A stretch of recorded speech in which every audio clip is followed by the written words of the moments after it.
3 ವರ್ಷದ ನಂತರ ಮನೆಗೆ ಬಂದ ಮಾಲೀಕನಿಗೆ ಕಾದಿತ್ತು ಬಿಗ್ ಶಾಕ್. ಅಪಾರ್ಟ್ಮೆಂಟ್ ಈಗ ಪಾರಿವಾಳಗಳ ಬರ್ಡ್ ಪಾರ್ಕ್.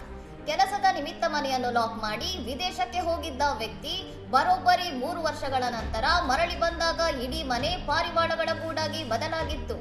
ಮನೆಯ ಯಾವುದೋ ಒಂದು ಕಿಟಕಿ ಅಥವಾ ವೆಂಟಿಲೇಟರ್ ಸ್ವಲ್ಪ ತೆರೆದಿದ್ದ ಕಾರಣ ಒಳನುಗ್ಗಿದ್ದ ನೂರಾರು ಪಾರಿವಾಳಗಳು ಸೋಫಾ, ಬೆಡ್ ಹಾಗೂ ಕಿಚನ್ ಪ್ಲಾಟ್ಫಾರ್ಮ್ಗಳನ್ನು ತಮ್ಮ ವಾಸಸ್ಥಾನವನ್ನಾಗಿ ಮಾಡಿಕೊಂಡಿದ್ದವು.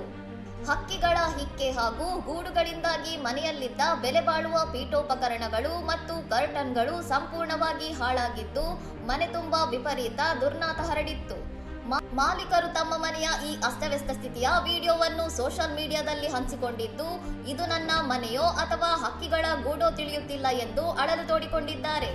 ಈ ಘಟನೆಯು ದೀರ್ಘಕಾಲ ಮನೆಯಿಂದ ದೂರ ಹೋಗುವವರಿಗೆ ಪಾಠವಾಗಿದ್ದು, ಕಿಟಕಿಗಳನ್ನು ಸರಿಯಾಗಿ ಮುಚ್ಚುವುದು ಹಾಗೂ ಕಿಟಕಿಗಳಿಗೆ ಪಿಜನ್ ನೆಟ್ ಅಳವಡಿಸುವುದು ಎಷ್ಟು ಮುಖ್ಯ ಎಂಬುದನ್ನು ನೆನಪಿಸಿದೆ. ಇನ್ನಷ್ಟು ಸುದ್ದಿಗಳಿಗಾಗಿ ನೋಡ್ತಾ ಇರಿ ಸೌರಂ ಟಿವಿ.